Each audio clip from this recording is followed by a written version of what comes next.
From Wish TV and the All Indiana Podcast Network, this is the News 8 Daily 8 Podcast with Wish TV's Kylie Conway. A Wish TV News 8 update. Hi, I'm Kylie Conway, and this is your News 8 Daily 8 for Wednesday, March 8th. Going to have mostly cloudy skies for the day and some cool temperatures. Going to have a system to the southwest today, which is why we won't have a lot of sunshine. A little bit of southwestern Indiana could work in some rain-snow mix, mainly during Wednesday morning. So this morning, highs are going to top out in the mid-40s. Winds are going to stay breezy with gusts 20 to 25 miles per hour at times. A person is dead after a shooting outside a former IPS high school, Howe High School, on the city's east side. It happened while a basketball game was going on inside the building's gym. Police say the victim is a male. We don't know that person's age. Officers are talking to a person of interest in the case, and police say there is not an active threat to the area. The shooting happened just after 8 last night on Julian Avenue outside of the old Howe High School. Officers found the person shot. He was taken to the hospital where he died. Indianapolis Public Schools still owns the building and rents it out. It was being used for a basketball game last night, and kids and parents were inside when the shooting happened. Players were bussed away from the scene, and parents picked kids up. But police say many witnesses did stay behind and are cooperating. IPS says in a statement the shooting happened during an event it did not sponsor. The district goes on to say IMPD is investigating and will provide updates as more information becomes available. While police are questioning that person of interest, as of now, no one is under arrest. We're also still working to learn more about the victim. City leaders are reacting to a deadly shooting that happened outside Lucas Oil Stadium. A statement from the mayor's office refers to Joe Hogsett's gun violence strategy, reading, "In addition to regular law enforcement operations, we have partnered with Downtown Indy Inc. to invest in overtime for bike patrol officers, new public safety trailer cameras, grants for the B-Link camera program, and more." Police tell us officers are making strides in the shooting outside their stadium, but haven't said if they know who the killer is. The coroner says the victim was 35-year-old Donnie Sanders. IMPD says someone shot him late Monday night. Then that suspect ran into the convention center, then back out and got away. ITmate did ask to review the surveillance video from the convention center. Police denied the request because it's an active investigation. Prosecutors in Miami County are sharing a list of people they may call in the trial of Kagan Klein. Klein faces 25 criminal counts. He's accused of using a fake social media profile to collect sexually explicit photos and videos of underage girls. The Miami County Prosecutor's Office filed its witness list Monday. The list contains 19 names, including Klein's father, Jerry Klein. It also includes Barbara McDonald, an investigative producer and podcast host who interviewed Klein from jail in 2021. Police have also connected the fake social media profile to the 2017 Delphi murders. Klein has not been charged in that case. Police arrested an Indiana woman accused of taking part in a coordinated attack on a police training center in Georgia. Maggie Gates is now one of some 35 people who faces domestic terrorism charges. We reported on the attack earlier this week. Surveillance video shows 23 people throwing Molotov cocktails and rocks at Atlanta police officers on Sunday. It was the latest of several protests at the site, where a protester was killed earlier this year. Officials say the training center is meant to boost preparedness and morale since the death of George Floyd. Opponents call it Cop City. People in Broad Ripple have questions after finding sexual drawings and racial slurs on parked cars. IMPD says someone vandalized the cars in a neighborhood just north of Broad Ripple Avenue at 64th and College. The offensive words and images were drawn all over the car windows sometime Monday night. Police haven't said anything about possible suspects. Several parents and staff members want the leader of a local school gone over claims that he used a racial slur repeatedly.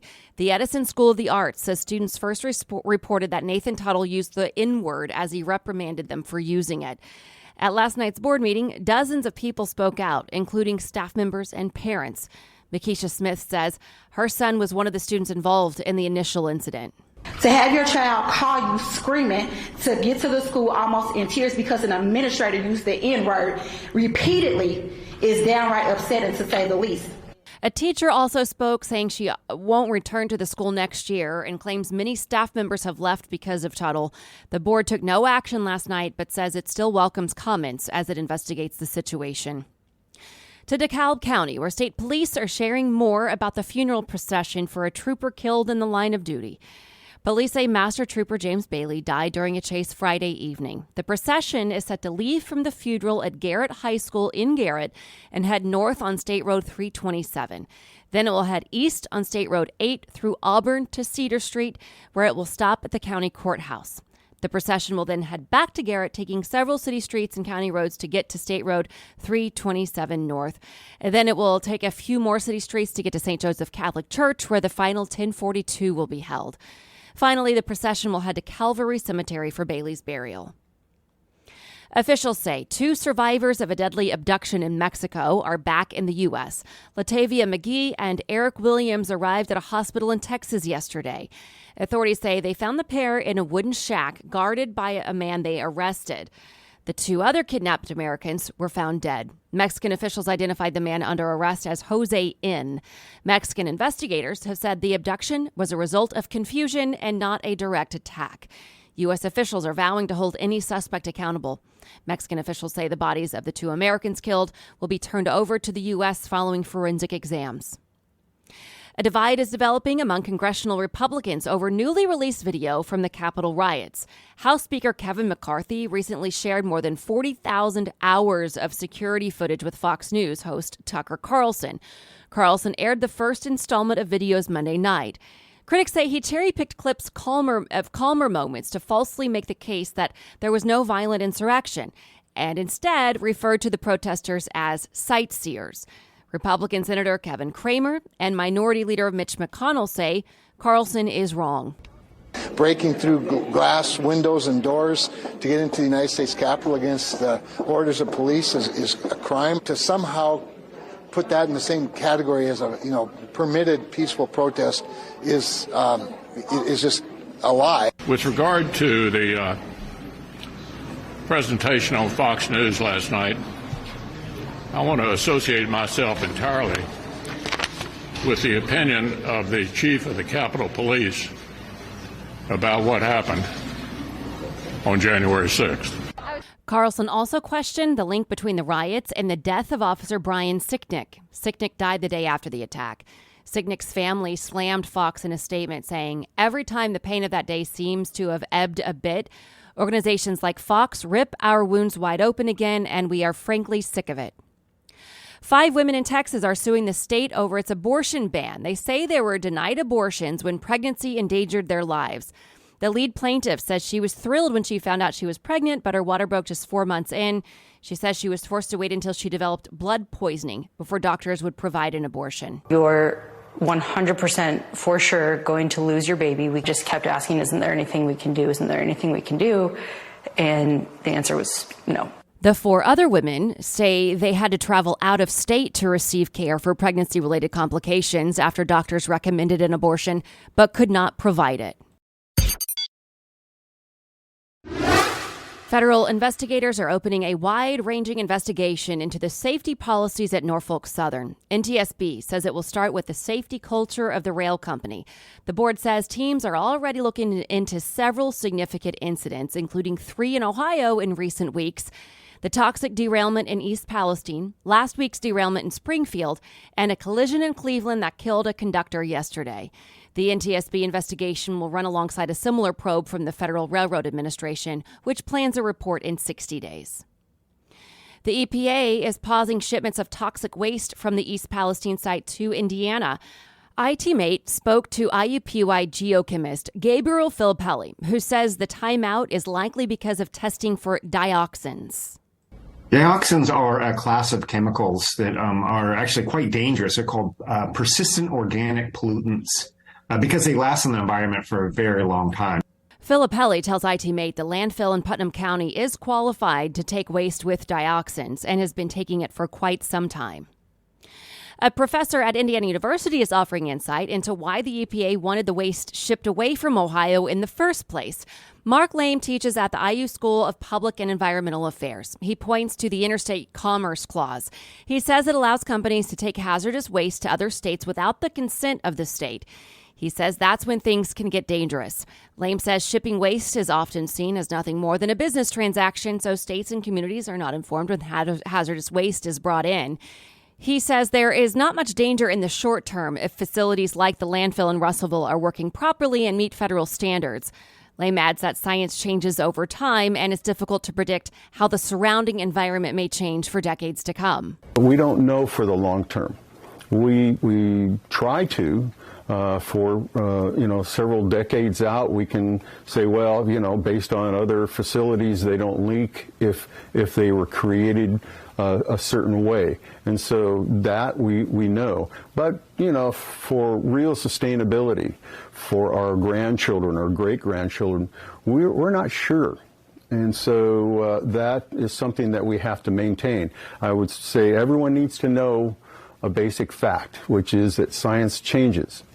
And that's what they're concerned about. Lame says it's important for community members to check the certifications in place for facilities that accept hazardous waste to ensure they're being monitored and operating under their permit. He also says states should give its environmental agency the necessary resources to keep hazardous waste facilities operating correctly. A man from Massachusetts is under arrest, accused of trying to stab a flight attendant with a broken spoon and open the emergency door of a plane. There is video from a passenger. You can watch it online at wishtv.com, but here you can hear some of the chaos. Them to point the gun at me so I can show everybody that I won't die when I take every bullet in that clip to wherever in my body. Investigators say that is a man named Francisco Torres shouting at others before a group of other passengers takes him down.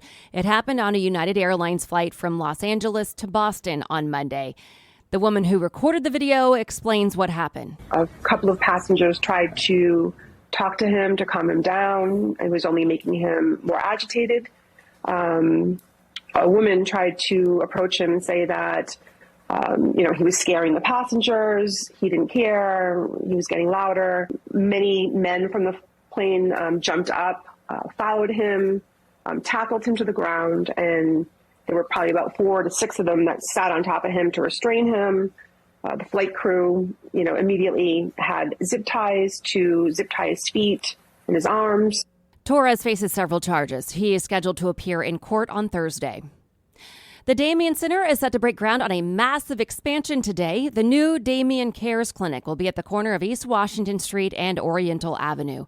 The 56,000 square foot facility will include multiple exam rooms and new dental and vision services in Indianapolis.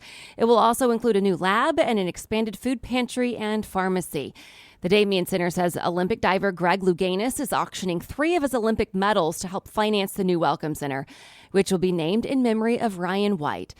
This morning's event begins at 11 o'clock.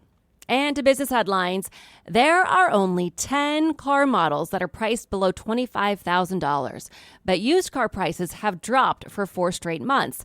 According to a new report by Cox Auto Group, the U.S. new car market is becoming a luxury market where new vehicles are available only for wealthier buyers. The FDA says 2 more eye drop brands are being recalled due to risks. The eye drops are distributed by PharMedica and Apotex. The drops have contamination risks that could lead to vision problems and serious injury. Next-gen mobile internet, 6G, will launch in 2030. Telecom executives say this even though after hundreds of billions of dollars of investment into 5G networks, carriers have struggled to see the return while 5G penetration among consumers remains low globally. 6G will bring enhanced cybersecurity to the mobile network as well as more artificial intelligence features. Investors are betting that Washington's mounting scrutiny on TikTok could be good news for rival Snapchat. Shares of Snapchat's parent company surged nearly 10% on Monday and another 5% in early trading Tuesday, following news that U.S. senators are planning to introduce legislation that could make it easier to ban rival app TikTok. Today's young adults, especially young women, are increasingly finding romance in their friend groups. The Survey Center on American Life found that most young people were friends first with the person they are dating. Many of the young people in the survey said that constant swiping had sucked much of the fun and excitement out of the dating process. This has been your News 8 Daily 8 for Wish TV. I'm Kylie Conway, online at wishtv.com, and follow us on Facebook when you search Wish TV. This is the News 8 Daily 8 podcast with Wish TV's Kylie Conway. A Wish TV News 8 update on demand for even more on demand and on the go. Connect with Wish TV on Facebook at wishtv.com and on the free Wish TV mobile app. Thank you for listening. And be sure to like, subscribe, and follow this podcast for updates every weekday morning on the All Indiana Podcast Network and wherever you get your podcast.